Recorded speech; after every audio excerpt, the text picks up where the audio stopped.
Hello and welcome to another video. This one is my entry for the DMC, which is the Diecast Modelers Community Facebook group challenge for February, and it's any Dinky vehicle. I've chosen this Daimler 253 ambulance. They were made by Dinky between 1954 and 1960. This one's had quite a long life of play. By the look of it, a few batters and dings and what have you on the bodywork. Obviously it's been overpainted a nice cream at some time, but lost the detail of the red crosses on the side and shed 3 out of the 4 tyres on its journey. Okay, well, before we get going on the rebuild, I'd like to thank any returning viewers. I'm really grateful for you coming back. Any new viewers, if you could give me a thumbs up, possibly consider subscribing.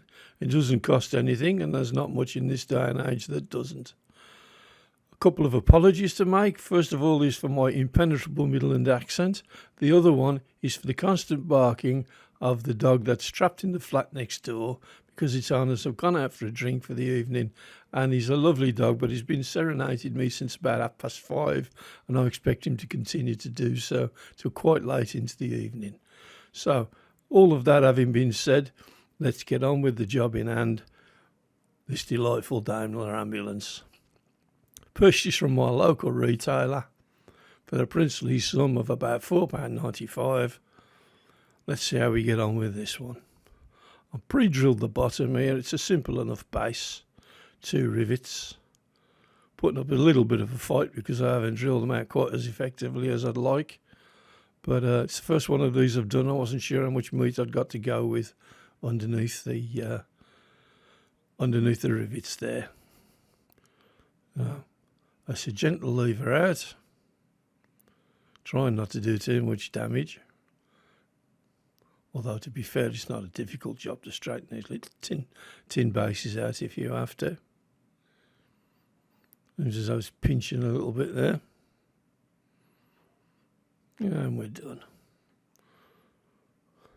Well, the back wheels have come off. They're not riveted on, but they are poked through a couple of holding flanges on the metal plate there. So that'll be a simple enough reassembly. Been a bit battered about a bit in its lifetime, but you can hardly be surprised if it's been kicking around the floor since the early 1950s. I've put it through the caustic soda there, stripped off all the paintwork. That came off quite easily, and we're just at it now with the Scotch-Brite brushes on a rotary tool. I can finally say Dremel now because I got bought one at Christmas. Lucky me, eh?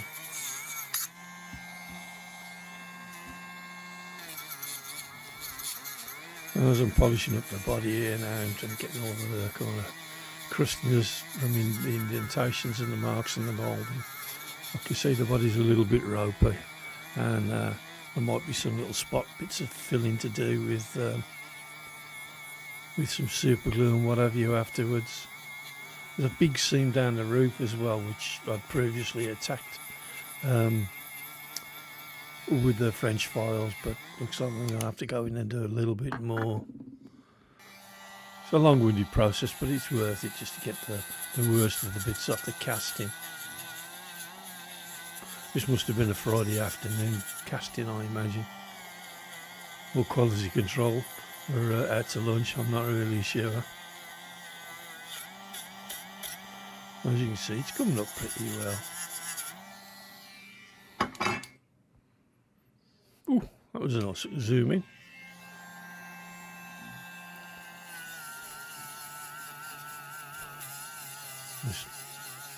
Same thing for the base. This must have been in the days before they were doing them that kind of gunmetal blue, because it just seems a painted steel base. No colouring in it.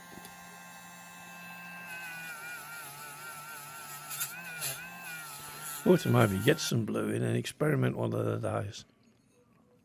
As you can see, I've had another go at it with the files and the sanding sticks and smoothed out the body as best as I can. Put that all to one side, give it a wash, and it's time for painting. So we're in the booth. This is a kind of a old English white that I've mixed up myself. I hadn't got anything exactly right in stock, so I thought I'll blend a bit. A few spots of whiskey colouring, and I think on this particular occasion I was using Jacquard's white, and I think it's come out reasonably well, reasonable cream. Happy enough with it. Spraying at 40 psi with an Iwata HBB PCS Eclipse. That's a mouthful for you. Nice bright red wheels and the base plate with the Vallejo black primer. I'm getting quite fond of this now.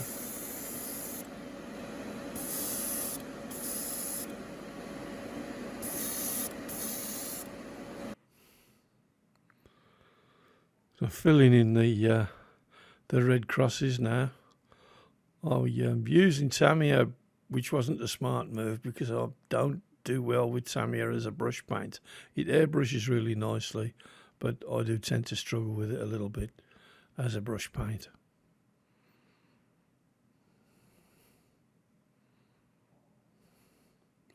But with a bit of perseverance, I managed to get it reasonably flat. It's taken a couple of coats. I'm just trying to smooth it out in the edges now. Unfortunately, there are no quick solutions. It's a patience job. Or if there are, I'm not aware of them up to yet. Filling in the blacked out windows now.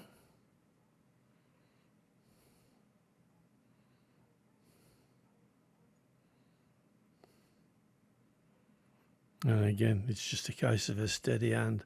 They're not the ideal brush here. At the time, I hadn't noticed that one little hair escaped on the bottom of the brush there. It'll come back to haunt me at a later point, no doubt.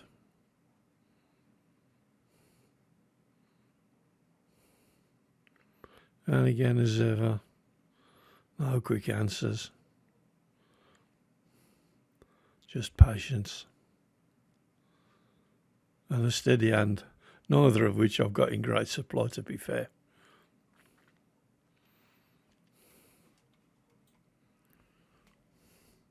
Well, the window's all blacked out. Just moving on to the chrome sections now.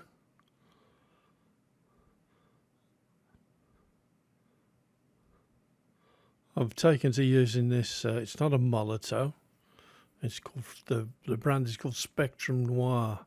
It's not a bad paint, as you can see. The nibs are a little bit bigger than I'd like. But it's a reasonable chrome facsimile. It's really not quite as good as the brush chrome that I had been using, but they're currently out of stock. And at £40 a pot, I might have to stay out of stock of it for a little bit longer.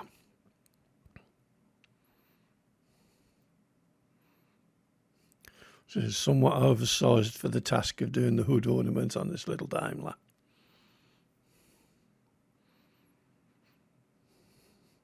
So I've given in and broke out the micro brushes for a little detailing like the petrol cap or diesel cap, I imagine, and to get round the edges of the headlights, rims of the headlights, and finish up the detailing on the bumpers. I'm afraid the nib on my chrome pen was just a little bit bigger than I wanted it to be.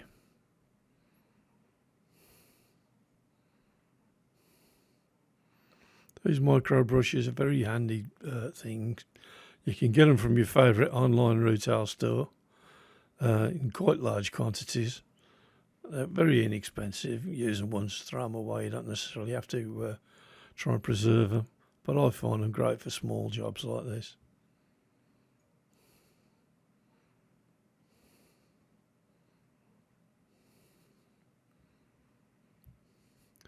I've seen one or two pictures of these cars where the fluting on the Dinky grill on the Daimler grill is there, but it's not on mine. It was all smooth on the casting.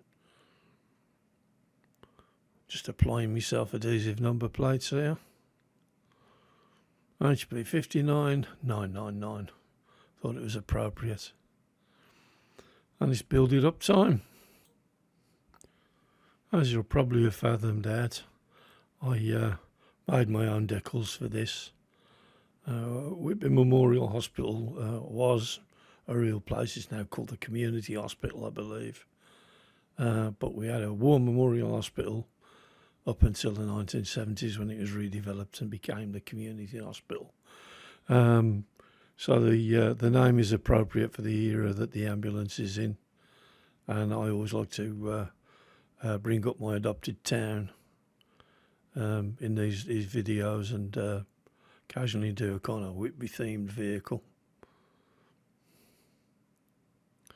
The logos on the doors are the town council's crest, or the Whitby town crest. So it's a simple enough little build up here.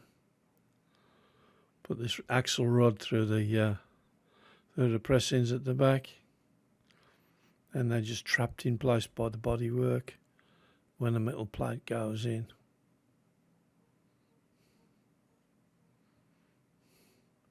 I was expecting to drop these 2 or 3 times before I managed to get the plate in place, but I was fortunate on this occasion.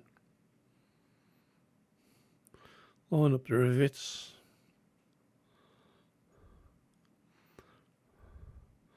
Little drop of super duper, as Martin Dyer would call it, down into the recess where it's drilled out, and then drop my little rivets into place.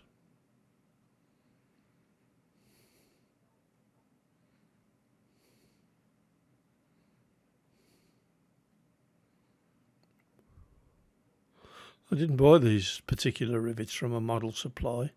They came from Aldi, as it happens. They do a box of rivets with a variety of different sizes in. These are the smallest ones, and I bought the entire box of rivets for less than I would have bought the same amount from a model supply place. So it was one of these odd occasions where I managed to save a quid or two on the hobby. You just push them off the edge of the rivets, and you can use the rivets as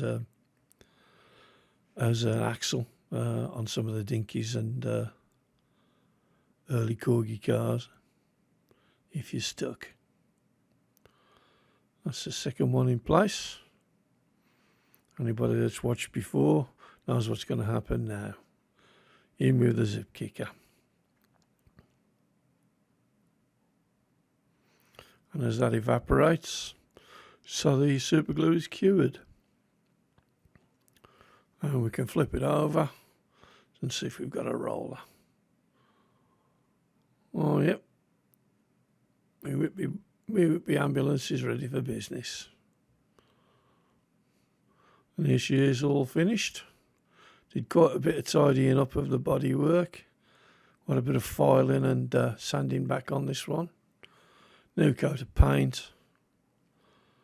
Made some custom decals.